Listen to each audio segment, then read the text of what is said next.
Баршаға сәлем. 2022 жыл әлем үшін ауыр соққыларға толы өтті. Жалпы әлем бойынша бірталай жайт орын алды. Бүгін ТМД елдеріне қатысты ең өзекті жайттарға әрі 20 ғасырдың саяси алаңында аты аңызға айналған басты тұлғаларға тоқталып кетейік. Басталмас бұрын арнаға жазылып, қоңырауға басуларыңызды сұраймын. Кеттік.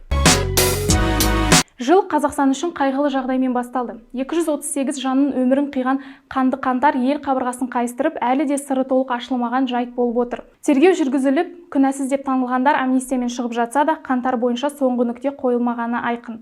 Жақында Тоқаев Алматыда қаңтар оқиғасы құрбандарына арналған тағзым мемориалын ашты. Бүгінде оқиға жайында 2 кітап жарыққа шықты. Бірі экономика ғылымдарының кандидаты профессор Жақсыбек Қойкеевтің «Қаңтар оқиғасы Ақорда үшін күрес» кітабы. Ал екіншісі жақында Мәскеуде тұсаукесер рәсімі өткен ресейлік журналист Леонид Млечиннің «Трагический январь. Президент Тоқаев и извлечение уроков» атты кітабы. Қаңтар айындағы оқиғалардан кейін елде саяси және экономикалық тоқырау дәуірін аяқтаған реформалар басталды. Біз үшін ішкі саяси факторға айналған Украинадағы соғыс соңғы 30 жылда қалыптасқан экономикалық байланыстарды ғана емес, сонымен қатар қауіпсіздік инфрақұрылымды да жойды. Бұл оқиғалардан кейін мемлекет қайта құрылу әрекеттеріне көшті. Қазақстанда ғана емес, әлемнің біршама мемлекетіне әсер еткен 24 ақпан биылғы жылдың ең ауқымды, ең маңызды күні аталғаны сөзсіз. Ресей Украинаға басып кірген күннен бері әлем назарын ұстап тұрған соғыс әлі де жалғасуда. Бүгінде ресейлік BBC мәліметінше, желтоқсан айына берілген есепте Украинадағы соғыста ресейлік 10.002 әскери көз жұмған. Қыркүйекте басталған мобилизациядан кейін қаза болғандар саны 430. Дегенмен бұл нақты көрсеткіш деп айту қиын. Ал украиндық тараптан президент әкімшілігі басшысының кеңесшісі Михаил Подоляктың айтуынша, соғыс басталғалы елдің әскери күшінің 13.000 сарбазы көз жұмған. Бейбіт тұрғындарға келсек, кейбір мәліметтерге сүйенетін болсақ, 8.000-нан асқан деп көрсетеді. Дегенмен бұл сандарды нақты деп айту қиын. Күн сайын артып өзгеріп отырған көрсеткішті әр тарап өзінше ұсынып отырғандықтан шамалап болжам жасауға тура келеді. Қырғызстан-Тәжікстан шекарасында 14 қыркүйекте басталып, 19-на дейін жалғасқан шекарадағы қақтығыс. Бұл шекарадағы қырғыз-тәжік қақтығыстар тарихындағы ең ауқымдысы. Қақтығыс кезінде қырғыз тарапынан 63 адам қаза тауып, 140 мыңға жуық адам эвакуацияланды. Тәжік тарапынан 59 адам қаза тапты. Азаттық радиосы тәжік баспасында тәжік тарапынан қаза тапқан 83 адамның аттас тізімі жарияланды. Тәжікстан билігінің мәліметінше, соңғы 12 жылда тәжік-қырғыз шекарасында 230-дан астам қару-жарақ оқиғасы болған.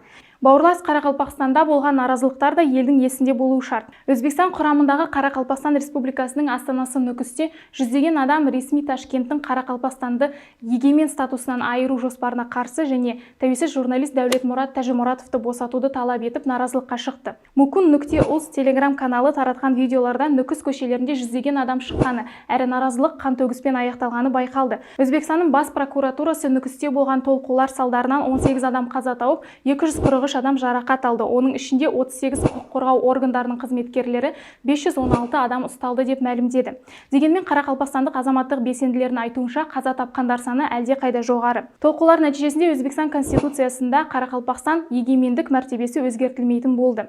Айта кетер жайт, Қарақалпақстан Өзбекстан аумағының 40% алып жатқан 2 миллионға жуық тұрғыны бар республика.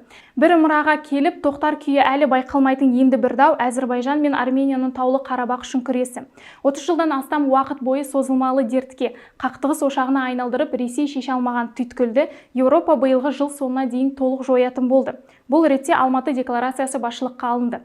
Бұл жерде Ресейдің бітімгерлік күштері бақылауы тиіс тұғын. Бірақ Баку билігінің айтуынша Армения әскері әлі де өңірден кетпегенін алға тартады. Еске сала кетейік, 2020 жылдың күзінде 6 аптаға созылған соғыста екі жақтан 6500-ден астам жауынгер опат болып, қараша басында Ресейдің ара ағайындылығымен оқ ату тоқтатылған.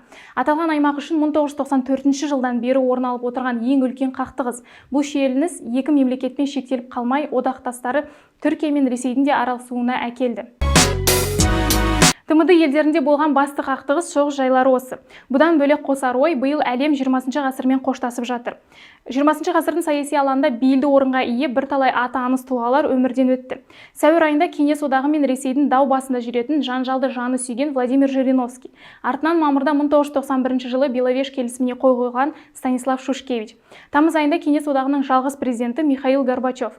Қыркүйекте әлемде ең ұзақ басқарған монарх ретінде тарихқа енген Ұлыбритания патшайымы Елизавета II. Қараша айында Қытай Халық Республикасының бұрынғы төрағасы Цзян Цзимин дүниеден өтті. Бұл 20 ғасырмен толықтай қоштасудың белгісі десек артық етпес. Ал бұл ғасырда біртуар саяси тұлғалар қатары кімнен құралатыны тарих еншісінде. Әзірге патшайым тағында 70 жыл отырып тарихқа енген тұлға елінен тарихта ең қысқа мерзімді басқару атағына ие болған, яки билік басында 45 күн ғана отырған Ұлыбритания министрі Лиз Трасс биыл жыл қызметкері атанды. Жыл нәтижесін осындай мәліметтермен беруді жөн көрдім. Әзірге айтар ойым осы. Баршаңызды келе жатқан жаңа жылмен құттықтай отыра, тәуелсіздігіміз тұғырлы, жұртымыз аман, еліміз тыныш болуын тілеймін. Сіздермен болған әдетінше мен Шолпан Сағадат. Лайк басып, комментарий қалдыруды да ұмытпаңыздар. Келесі жылы кездескенше.